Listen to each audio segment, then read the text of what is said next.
What's up, dudes? My name is J-Bob, and recently my brother has been asking me a lot of questions about doing mods for Skyrim, so I'm doing this video for his benefit and possibly yours. And the first thing I want to do is cover the very simple route on how to do mods for Skyrim, and that is if you have the Steam version of this game, all you have to do is come to the Steam store page for this game, scroll down from here, click the Browse Workshop button under the Steam Workshop icon. That'll bring up the workshop page for the Skyrim mods. And what you're going to want to do is you're going to find a mod, browse through these mods, look and see if there's something that you're interested in. And once you do, you just go up here, you click on the mod thumbnail here. It'll load up the page for the mod and it'll give you a little description and everything, tell you what the mod's all about. You can watch some videos on it just to make sure if you want this mod or not. And then you just click subscribe. And that's pretty much it. Now all you have to do is the next time you load up your Skyrim game, as you can see down here on the bottom of the splash screen, it downloads, it syncs, it downloads it into a folder, and it prepares the mod for you automatically. You don't have to do anything besides launching your game once you subscribe to a mod. Now I know what you're thinking. That's pretty damn hot. That's pretty awesome. That's coming up all aces. What could possibly be the downside to all of this? Well, that's kind of simple. They have a size cap on all the mods on the Steam Workshop.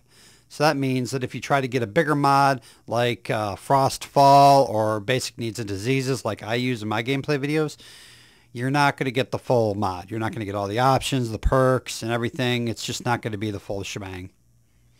So anyways, I'm going to go ahead and show you the Nexus Mod Manager next and the Nexus mod website. Okay guys, so the next thing I want you to do is I want you to come here to skyrim.nexusmods.com/mods/mod manager // ? And then once you get to this web page, I want you to come over here to this big green download now button and click it. Now I'm not going to download it. All it's going to do is it's going to download a Windows install file, and from that point on all you have to do is follow the directions, install the thing just as you would a normal Windows program, and that's all you have to do. That's it. And what you end up getting is this. This is the Skyrim Nexus Mod Manager.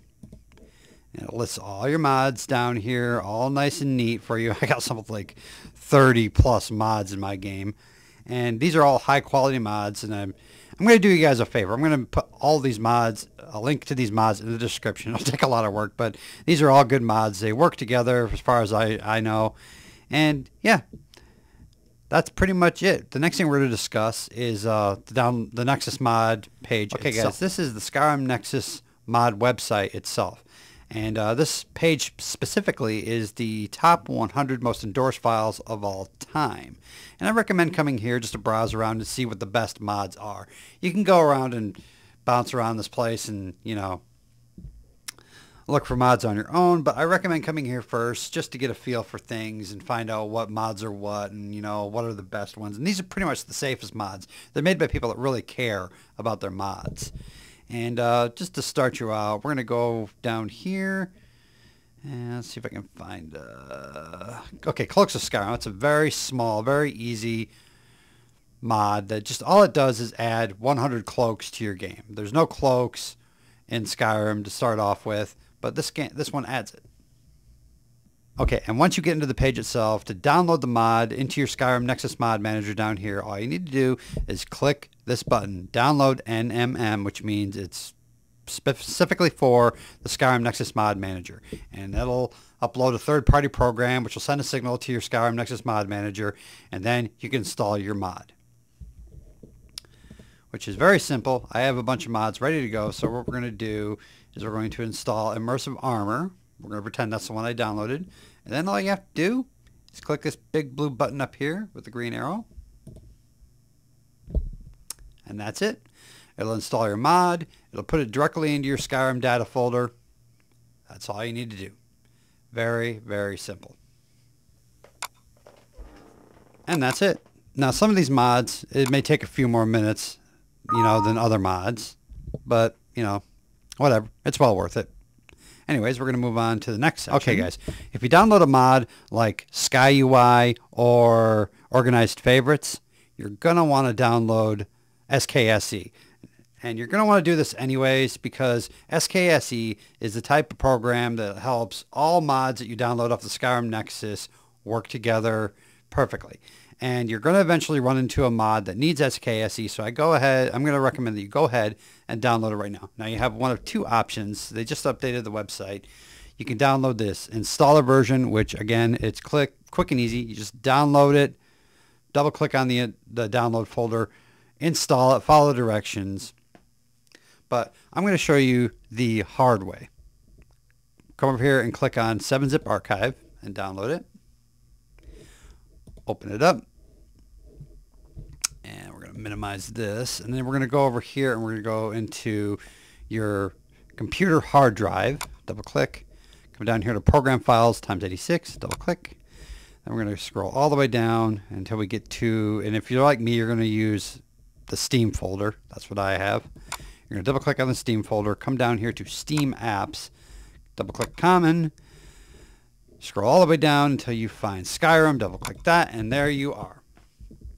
Now, as with all mods, I recommend you read the README. And we're going to go ahead and open that up and follow the directions. So, step 1 is to copy the d.dll and .exe files to your Skyrim directory. So what that means is you come over here, and the very simple way to do that is just to come over here and click SKSE, SKSE loader, SKSE steam loader.dll, and then you just drag and drop these 3 files into your folder. I'm not going to do that because I already have them, as you can see over here.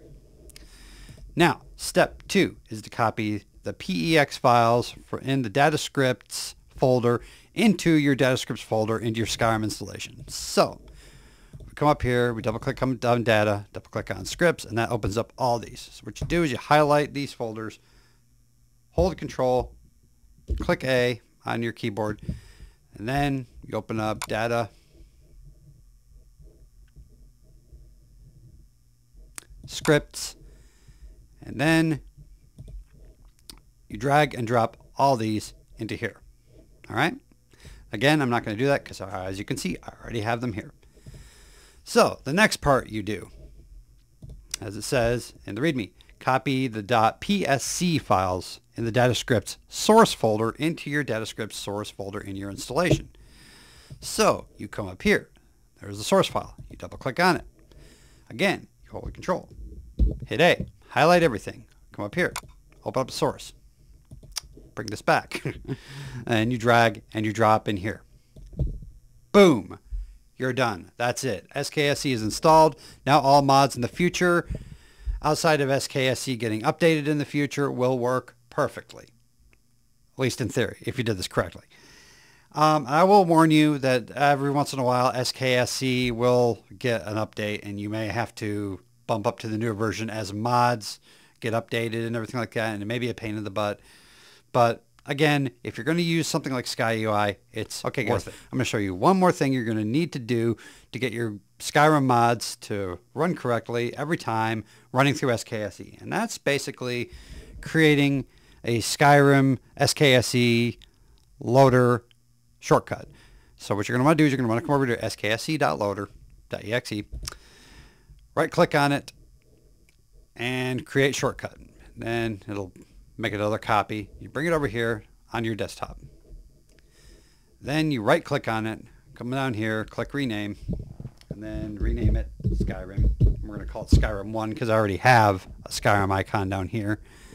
And then click the desktop, and then it's renamed.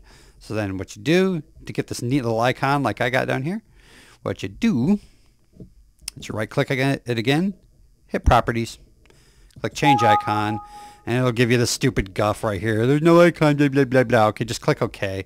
And as you can see, there's these default icons right here. But what I like to do, and as you can see, I already have my Steam icon folders open up, but I'm going to show you how to get to that. What you need to do is you need to come back down here to your computer. Programs, Files, 86. Scroll back down to Steam. And then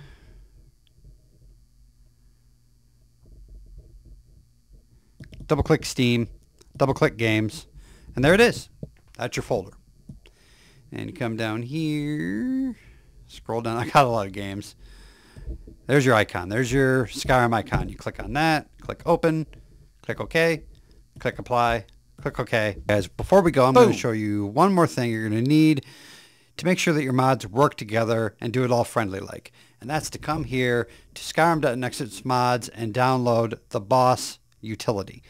And it's very simple. You come here, download manually. Again, it's just like any other Windows install. It'll pop up, you install it, and what you get is this, the boss exe and the boss GUI. The GUI is a little bit more of an advanced thing for, you know, high-end users that want to be able to tweak their systems and everything like that. But what you're going to want to do is you're going to want to click on boss.exe, double click, and then just type in 1 for TES Skyrim, and then you hit enter. And this is going to download the master list, and it's going to load your Skyrim mods in the correct order. And when it does that, once it's done, the Skyrim mods will load up every time you launch your game in the correct order. That way there's no conflicts, there's no, well, hopefully there'll be no conflicts, there's no problems or anything like that. Now this may take a few minutes, you know, depending on how many mods you got installed. Like you got a ton like me. And once it gets done, it'll bring up a list here in a moment. There we go. And this will basically give you a breakdown of what it did. Show you what type of mod you got, and it looks like I got one unrecognized mod. This will show you the recognized mods. It'll give you a breakdown of what it did, and show you the load order that everything is set up in from A to B. Unrecognized mods. What's that? The throwing weapons. Oh, okay. That's one I didn't install earlier. I deleted it. That's why it's showing. Okay, guys. Thanks for joining me on my tutorial on how to mod Skyrim successfully. I hope you found this informative and helpful. And maybe in the future I'll be doing some more tutorials. But needless to say, thank you for joining me. And I will catch you around. Ta-ta for now.